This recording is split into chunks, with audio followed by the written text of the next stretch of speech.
Supreme court کا تو کام ہے آئین کی انٹرپریٹیشن کرنا.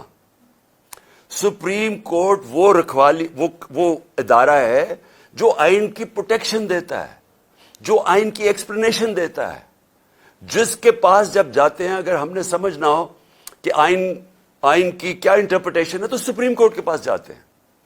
یہ لوگ اکٹھے ہو کے خوف زدہ ہو کے الیکشن سے, اور الیکشن میں خوف آ رہا کہ کہیں ہمارے ساتھ جو ہونے والی ہے اور جو قوم فیصلہ کر بیٹھی ہے اس کے ڈر سے آج آپ کہہ رہے ہیں کہ ہم سپریم کورٹ کے فیصلے کو تسلیم نہیں کریں گے. آپ اس کے ایک قدم آگے چلے جائیں. اس کا مطلب کہ جب فیصلہ آپ کو سوٹ کرے گا تو وہ ٹھیک ہے.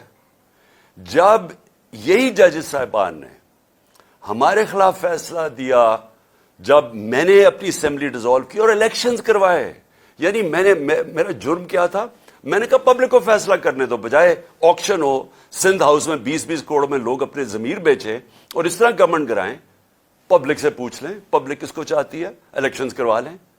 تو میں نے الیکشنز اناؤنس کیے کہ جمہوریت کے اندر بیسٹ طریقہ یہ ہے کہ عوام فیصلہ کرے کہ کون چاہتے ہیں وہ اوپر بیٹھنے کے لیے. اس کے اوپر سپریم کورٹ نے سو موٹو ایکشن لیا اور فیصلہ ہمارے خلاف کیا.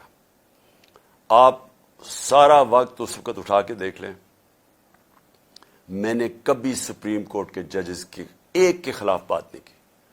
مجھے تکلیف کس چیز کی ہوئی کہ رات کے 12 بجے عدالتیں کھل گئی, کیونکہ مجھے ایسے لگا کہ ہم پتہ نہیں کتنا بڑا کوئی جرم کرنے جا رہے ہیں. تکلیف مجھے اس کی ہوئی, لیکن میں نے نہ ججز کی فیملیز نہ ان کے اوپر میں نے کبھی کوئی تنقید نہیں کی, نہ میری پارٹی کو حکم تھا کہ کسی نے تنقید نہیں کرنا. اب وہی سپریم کورٹ جب سو موٹو ایکشن لیتا ہے اور ان کو خطرہ کہ ان کے اگینسٹ فیصلہ جائے گا, اور فیصلہ کیا اگینسٹ کہ 90 دن میں الیکشن ہوگا,